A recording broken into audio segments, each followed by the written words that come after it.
Hello, everyone. Welcome to the Ginsburg Panel organized by Ananke Girl Summit, which celebrates the Day of the Girl today, that amongst other things focuses on topics such as gender equality. Ananke has collaborated with the Women in Law Initiative Pakistan, which brings together female lawyers and works for the equality of opportunity in the profession. Just before we begin, I would like to talk a bit about the panel, which is named after the late Ruth Bader Ginsburg, Associate Justice of the United States Supreme Court. She was a tremendous role model for women, both lawyers and non-lawyers across the globe, not just the US. And through both her practice and judgments, she paved the way for an equal and fair United States for women, whether it was an opinion that stated basically that state-sponsored educational institutions could not exclude women on account of their gender, or that excluding a pregnant woman from the Air Force is sex discrimination, or her opinion in a pay discrimination case that eventually led to a change in law which strengthened equal pay protection. Interestingly, the current legal landscape in Pakistan is quite similar for female lawyers to what Ginsburg consistently fought against in the US. It continues to be a hostile and unwelcoming environment for women lawyers, with little progress over the years. While women are increasingly taking up space in public and private law schools across the country, their presence is almost non-existent in the top echelons of legal practice in the judiciary. So the idea of this session, therefore, is to learn about the affirmative actions taken in different jurisdictions for women in the legal profession, and also to explore the efficacy and assess the impact of these actions. So the question really is, why are affirmative actions important and necessary for increasing women's representation in law? We have three incredible panelists today who will discuss whether any affirmative actions for increasing women's representation have been taken in their respective jurisdictions, and if so, how impactful have these actions been? Firstly, we have Jennifer Youngs, who's a barrister at 42 Bedford Row in London with a practice encompassing all areas of family law. She's frequently instructed on behalf of local authorities, parents, and children's guardians in public law applications for care, supervision, emergency protection, secure accommodation, and forced marriage protection orders, as well as applications for contact with children in local authority care and in relation to adoption orders. She also regularly acts in fact-finding hearings, including those involving allegations of serious domestic violence and sexual abuse. Our second panelist is Laura Morvesi Dlepu. She's from South Africa and is a graduate holding a Bachelor of Commerce in Law and is currently pursuing a Bachelor of Laws degree. Laura is a co-director of the WAZA Women in Law and Leadership Academy in South Africa. She's passionate about gender equality and raising awareness around mental health. Our third panelist, I think she's having some problems logging in, but I'll just give an introduction. Our third panelist is Rehana Khan Parker, who's from South Africa. She's been running her own law firm for over 27 years. She has a sound experience in litigation, public interest law, and international law. She's been the acting judge in Western Cape High Court and has had a quasi-judicial role to the Minister of Arts and Culture and Heritage Issues. She's also the director of the first Women Awards program, the Women in Law WAZA, which is the first of its kind in the African subcontinent, continent. She's the director of Women in Law and Leadership Academy, which are companies that aim to advance women's progress in the legal profession. So warm welcome to all of you, and thank you for agreeing to sharing your thoughts today. So first off, we'll start with Jennifer. Could you please shed some light on what affirmative actions have been taken in the UK by your government, the judiciary, legal profession, or other stakeholders for increasing women's representation in leadership roles in particular? Hello. So I think in terms of if you're taking affirmative action to mean in the sense sort of in the technical term, so in positive discrimination, that kind of definition, I don't think that has ever been actually something that has happened in the UK in that very limited sense. But there have been, as I understand it, a number of different schemes that have been put forward to try and increase the representation of women in particularly the high levels of the judiciary, and more informal mechanisms to increase the representation within the bar. Obviously, that's my area of experience, so I can't really speak to what's been happening as much, for example, with solicitors. But I'm aware, for example, that I think in September of this year they released some statistics which show that women are still underrepresented proportionally in the higher levels of the judiciary in particular, and that the committee which runs alongside the Judicial Appointments Commission to try and address issues of diversity has put in place schemes such as, for example, a sort of scheme that aims to operate prior to the application process to the judiciary. So that looks to identify those who are underrepresented in courts and tribunals, and attempts to assist their applications to those kind of roles, and address the underrepresentation that is still prevalent there. Right. Okay. Could we have your point of view, Laura, about South Africa? What efforts have been undertaken by your government or the judiciary to increase representation of women in the profession? As you may know, our country has only been a democracy for about 26 years. Following the demise of the apartheid regime, we've only had about 26 years in order to implement transformation and affirmative action structures. And in South Africa, it's actually multi-layered, because we have to address issues of race as well as gender inequality. So at the moment, our ruling party has done a significantly good job of empowering or increasing representation in our political and leadership structures. At the moment, 50% of our parliament is made up of women. And I believe that puts us at about third on the continent, because Rwanda has 61%, and I just can't remember the other one. But yes, 50% of our parliament is women. And in terms of the legal profession, we have a relatively newly established legal practice council of South Africa, and one of its cornerstones is to ensure transformation and gender equality within the legal profession. And at present, it's currently led by 2 women. The chairperson and deputy chairperson of the Legal Practice Council are women. Unfortunately, the type of transformation that has been achieved in the political landscape hasn't quite filtered down through to our judiciary and to the legal profession, because although more than 50% of Bachelor of Law graduates in South Africa are women, less than 40% actually practice in the profession. And even less, only 18% are women of color. So trying to meet up that level on a political landscape has been quite a challenge. Okay. And why do you think that's the case? I mean, if there are more women joining law schools, but then less women actually entering the profession, because Pakistan is a country that faces the same problems. I mean, we have a lot of systemic barriers here that prevent women from progressing in the legal profession. But is it the same in South Africa? Because the ratio is a bit off.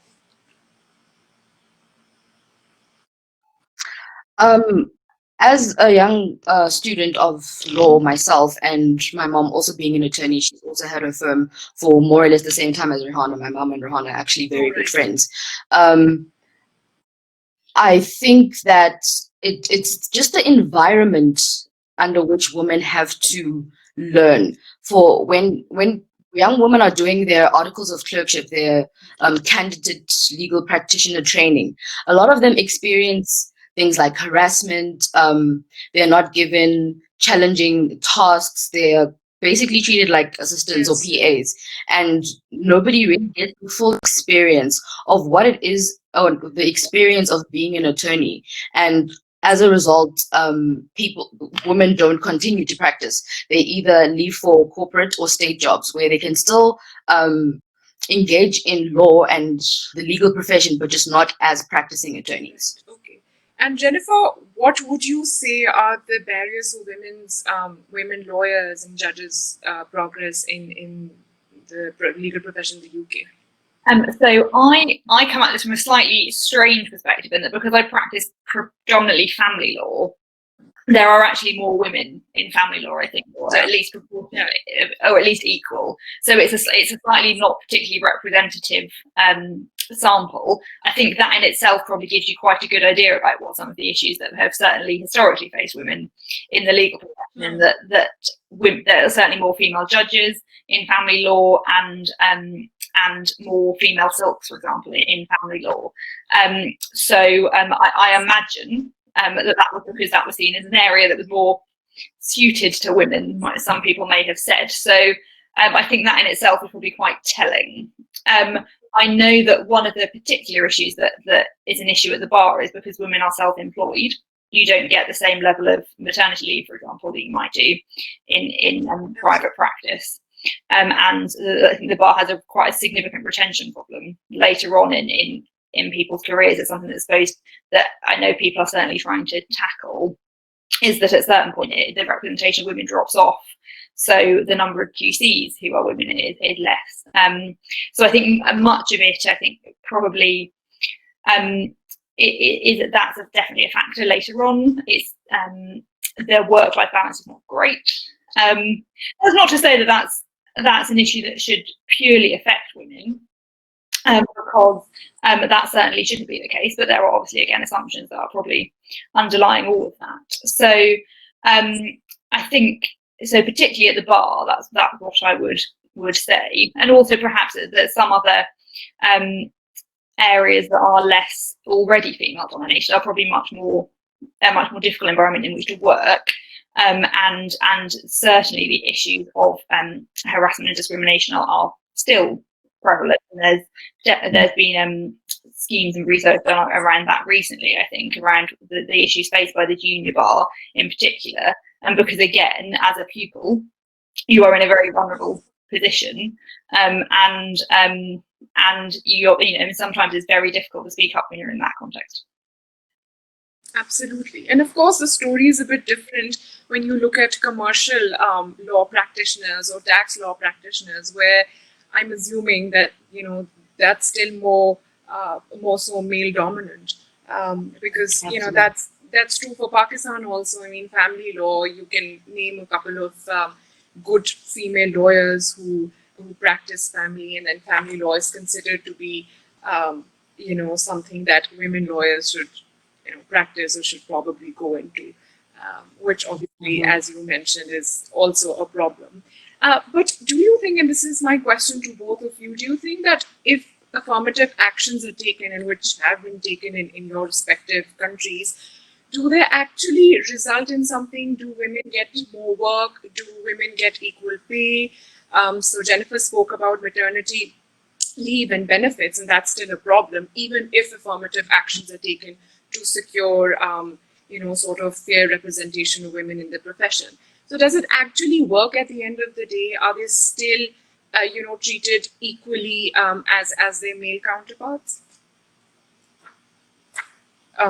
Laura, you can go first. Okay.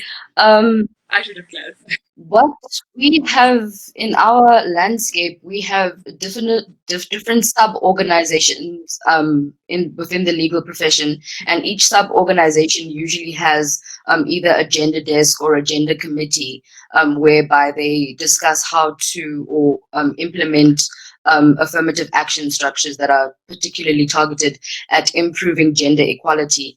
And I think that has helped in establishing of the Legal Practice Council, because those are now things that are being considered and looked into to have it written down on paper that actually we need this amount of representation of women in the profession, because for the longest time the legal profession in South Africa has been a big boys club or an all boys club, and barriers to entry for women have just been so intense. But now, instead of having sub committees and sub organizations, women are starting their own organizations whereby, you know, they can fast track how to implement the affirmative action. And I think it's made a significant difference. The fact that we do have 2 women at the helm of the regulatory body of the legal profession in South Africa at the moment is a very big deal.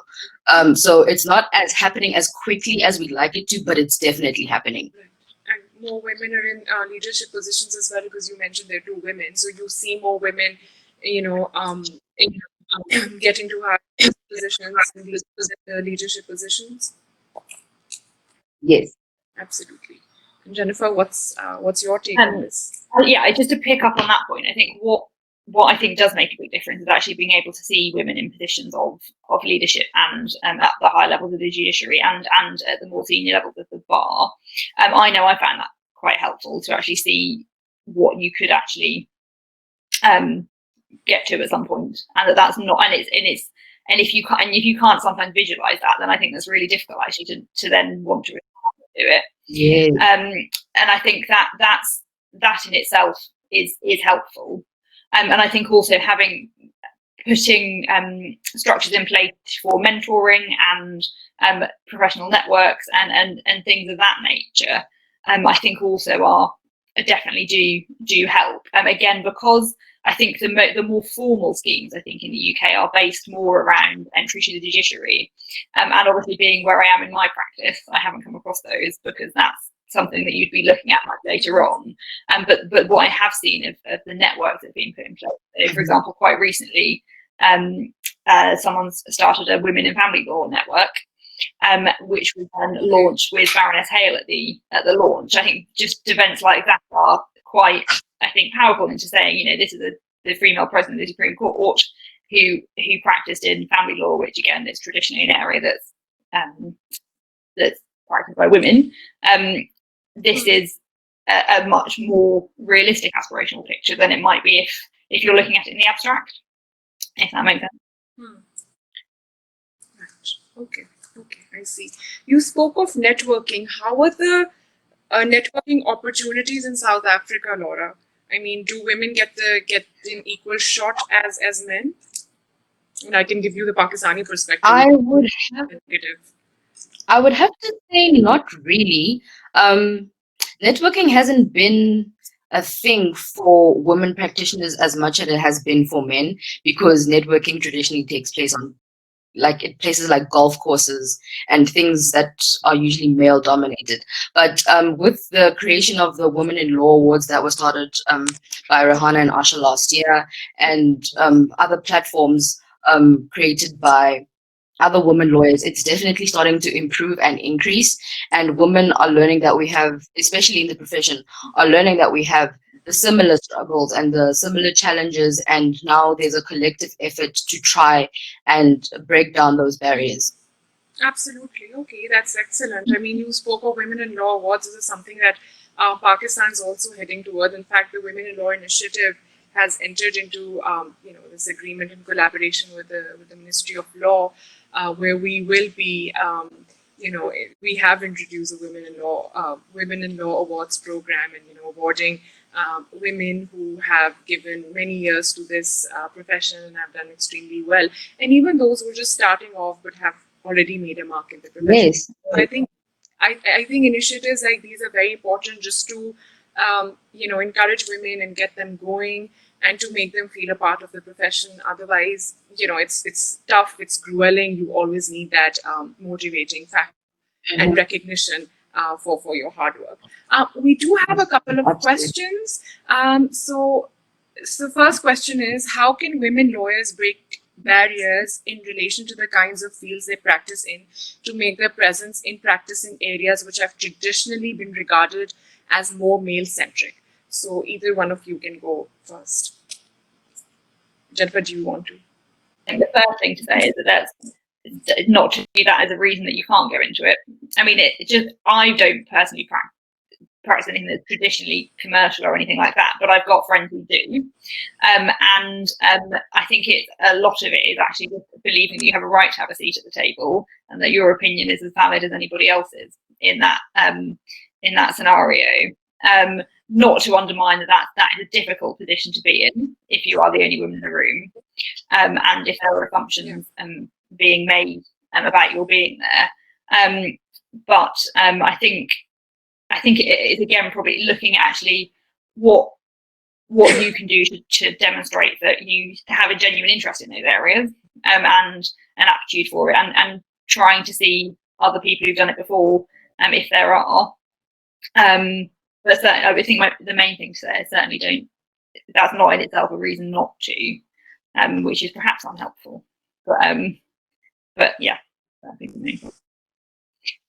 Thank you. Laura, what do you have to say on this? On our side, following the establishment of our first Women in Law Awards, this year we established the Women in Law and Leadership Academy. And what that academy aims to do is to provide or facilitate training to especially young women practitioners in fields of law that are specialized and are usually practiced by men. And this year, in June and July, we actually had a series of webinars on cryptocurrency, cyber security, and other specialized fields of law that usually men practice in. And we had them for women practitioners, just so they have like a certificate that says, listen, I know something about this. You can't tell me that I don't know. Because what the male practitioners will always say is that they've had years and years of experience. And where we're lacking in that, they can at least bring that forward and say, but I have theoretical knowledge. I can take the knowledge that I have gotten from the academy and build on it in terms of experience. So that Law and Leadership Academy has actually helped a lot. We had approximately 200 participants in our webinars, and it's been really, really successful. One of the women judges in our judiciary, she's actually an acting justice of the Constitutional Court at the moment. She has joined our initiative and is reaching out to other judicial officers to provide mentoring and facilitating training to young practitioners in specialized areas of the law that they preside over. Tax law, commercial law, corporate law, environmental law is a very, very niche field of law in our country, and hardly any women practice it. So that's another one of those things that, we're looking to provide training on, and also to provide training at an affordable level, because to do for specialized training at our regular university or private institutions costs a lot of money. And with our socioeconomic status in South Africa, it's not always feasible to have that additional training. So a big part of what we offer is to make training available, but also affordable. Absolutely. Okay. Thank you. We do have more questions. One is, in addition to personal initiatives by women themselves, what policy level actions have been taken by law ministries or bar councils? Laura, do you want to give this a shot? We have something at the moment called, that is in development in South Africa. It's called the Legal Sector Code. And what it aims to do is to specifically allocate work from the state. One of the biggest consumers of legal services is the state, and to ensure that the state hires predominantly disadvantaged communities and predominantly underrepresented communities. So the aim of that code is to ensure that women and women of color in particular receive more work from the state. Because if we don't put that on paper, we don't legislate it, we're going to have a vicious cycle of, even though there's the option to hire a woman, they'll always hire a man. So now it's something on paper that says you must hire a woman. And that's one of our policies that is being looked at right now. And any policy actions taken by the UK, the ministries in the UK or bar councils, they could equivalent? I'm certainly not aware of anything that the Ministry of Justice has done in this regard, and or anything recently on a policy level by the Bar Council, which I think is actually what is probably becoming apparent, is that perhaps the approach in the UK is slightly more light touch and network based than perhaps other approaches are to this particular issue.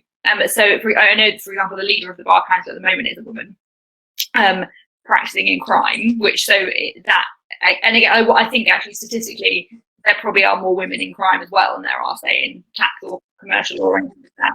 Yeah.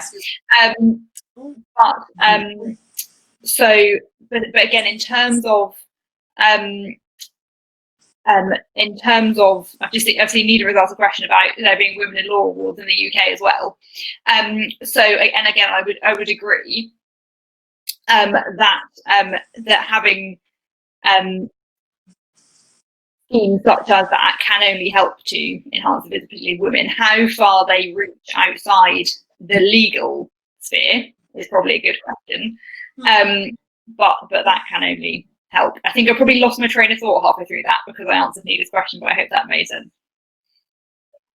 No, it's completely fine. I have another question to ask you. In fact, two questions. First is, because of, and for both your countries, because of more women making it to the judiciary, has there been any development in feminist jurisprudence, or do you see a change in jurisprudence because of more women that have entered or that have become judges? Any developments in the feminist jurisprudence at all? So I think that probably one good example from the UK is one of the judgments that Baroness Hale did on a dissent, I think, on prenuptial agreements. I think at the time she was the only woman sitting on the Supreme Court, and it was a judgment on the enforceability of prenuptial agreements, and looking at how that would have a particular impact on women. It was from 2000, I think it was around 2009 now, so it's some time ago, but that was one that has always really stuck with me, is that she was doing the dissent on that one. So certainly that seems to have been impacting her view on it. I think because the UK judiciary is arguably less overtly politicised than the US, for example, you wouldn't get the same level of quite the same level of sort of overtly feminist jurisprudence, but certainly female judges are, it seems, making decisions that try and uphold the equality of women, as I would hope male judges would do. But that one is the one that stands out to me. And whilst Laura is answering your question, I'm going to double check that I've got that case right. Very Not a problem. Sorry, the very interesting point that you've spoken about overtly feminist jurisprudence, and if you compare to the US, that's actually the case, because this is the Ginsburg Panel, and if you look at RBG's, her life as a lawyer and even as a judge, and the judgments she passed, they did have a wide-ranging impact on women in the US. Fair representation of women in the US. So you read about it, you hear about it, which is why she was also known as a notorious RBG. There are probably, there's Baroness Hale, and there are probably other women judges in the UK who are doing equally good work, but because the dynamics are different, it probably doesn't get, probably not highlighted as such. Or maybe US has more problems than the UK. I'm not sure. But how successful and gender sensitized, hang on, I've lost my questions. How successful and gender sensitized are any committees to deal with sexual harassment or making workplace safer for women lawyers? Laura, I'll take you first on this.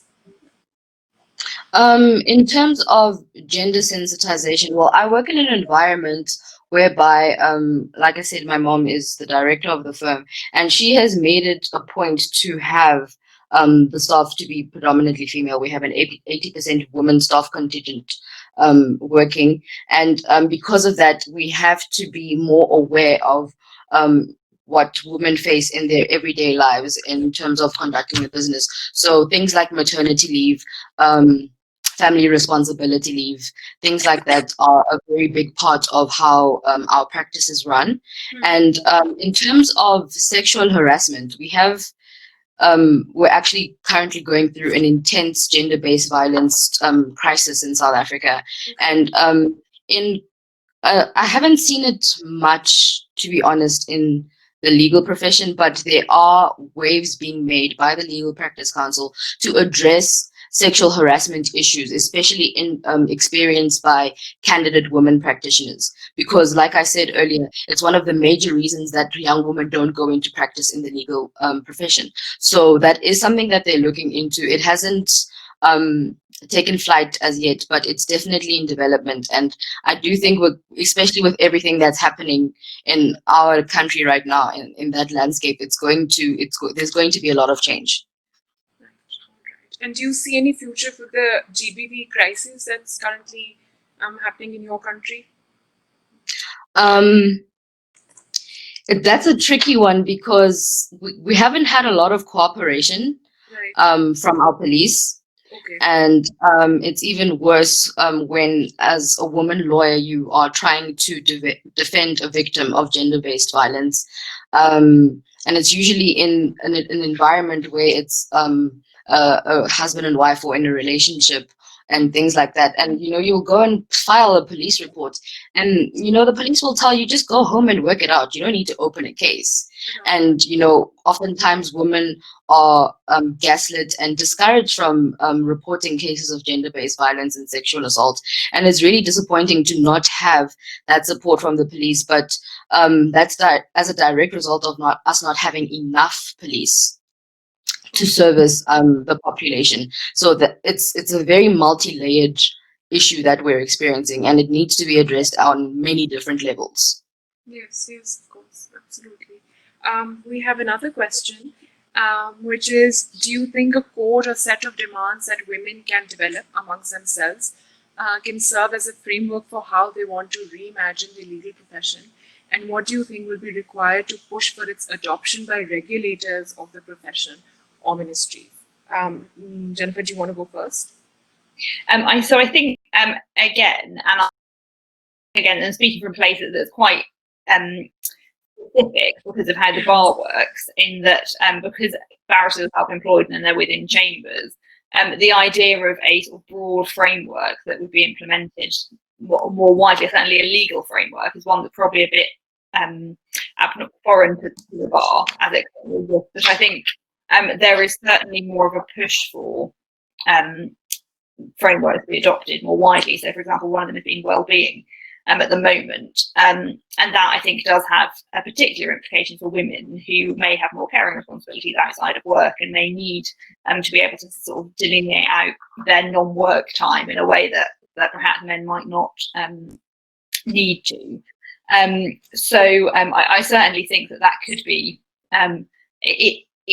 actually a concerted effort from a larger group of people to say, we as a profession as a whole think that this is important. Is probably going to be more useful than individuals trying to do it of their own accord, because it shows that there is a need for broader institutional change than just people trying to raise individual issues, which again, as we know, is really hard to do if you don't feel like you're in a position of power and influence in a profession. So I think that could certainly be a good idea, I think. Okay. And Laura, what do you have to say for this? Absolutely. I think if all of the women-led organizations that we have could band together and approach the Department of Justice and Constitutional Development to say, this is what women practitioners are experiencing, this is what women practitioners would like to see change in the profession, and also not only that, but have the support of the women who are in the leadership structures in those spaces also support, because it doesn't help for us to bring it forward and then the people who have the power, especially if they're women, to make change, don't do anything about it. So it's definitely a joint effort. Yes, we will speak up, but you should also be willing to listen. Absolutely. So there's a general question that we have. It's not really to do with representation of women in the legal profession, but why do men interrupt women while they're talking? Is there some psychology behind it? Jennifer, do you want to give it a shot? I don't think I'm able to answer that with any degree of psychological expertise. And anything I do say might be founded upon a number of assumptions that are not I think perhaps a balanced way of putting it might just be that I think if you are in a position of power and influence and you are used to people listening to you, it's very hard, I think, to and you're probably not even making a conscious effort not to behave like that because you don't know what it is to be someone whose voice isn't heard, and this is you could apply this to both gender or race or class or anything like that. If you are in a position where you think you have a right to be heard, then I think you're much more likely to speak up than if you're someone who traditionally has felt that they don't. I completely agree. That's absolutely right. That is the case. It's just not in the UK or in South Africa. That's the case in Pakistan as well. One of the questions that comes to my mind when we talk about increasing numbers or representation of women is that a good indication that feminist reforms will result or is something more required to address the inherent intersectionalities within women as a class? So how can we ensure that the intersectionalities get addressed through affirmative actions and not just women from a particular class find representation in and through these efforts? And I ask this question specifically, to Laura, because she mentioned that the problem in South Africa is twofold. It's just not women who are underrepresented, but women of color are also underrepresented, or sort of have had their fair share of challenges. So would you want to shed some light on this, Laura? Because of where we come from as a country in South Africa, there hasn't been a lot of opportunity for women from different walks of life to interact and see. I mean, for example, the base violence crisis, we don't see certain groups of women talking about it as much as others. Things like customary marriage. Muslim women in the country will be able to sympathize with Black women in the country because for a very long time, neither of our traditional marriages were recognized by the government or recognized legally, and we had a recognition of Customary Marriages Act, and they are now fighting to have religious Muslim marriages recognized. So when you look at our walks of life and see how similar our experiences are, you come to learn that we have a lot more in common than we have differences. And once we start to build on that, I think that's where intersectionality will come in, because we'll differ on such silly things. And once a woman comes into a position of power, you find that there are women who are in those positions who relish the power and are excited and kind of have a bit of a power trip. And instead of creating a platform or environment to bring other women up, they kind of shut the door behind them and prevent other women from accessing the same opportunities. And it's just an exercise of remembering where you started out and all of the effort and the energy and the exercise of getting to where you are. It's not you who has done it alone, but other people have to do it after you.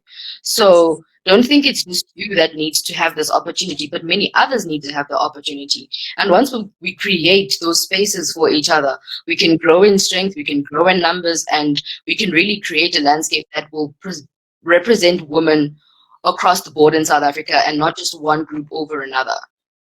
Yes, absolutely. Very nicely put, because you have to think beyond yourself. You have to think about, women as a whole, their progress in the profession. And if you just focus on yourself or just, getting to the highest position, then it really is counterproductive to the whole struggle. That's very true. And Jennifer, Exactly.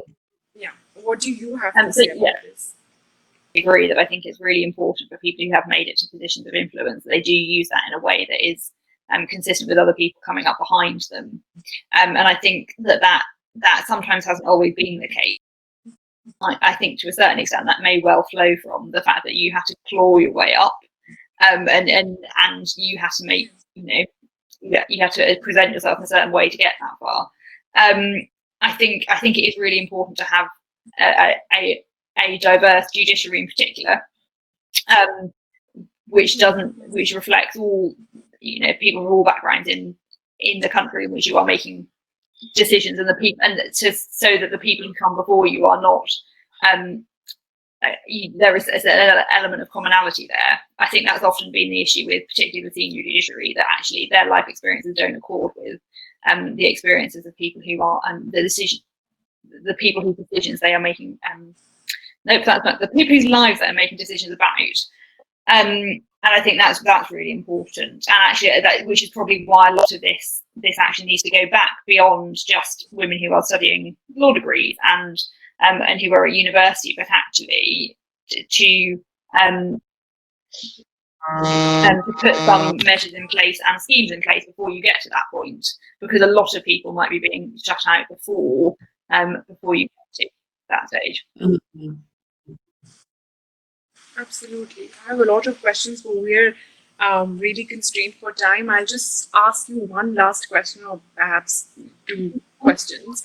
So COVID has had a great impact on, the whole world, but more for women.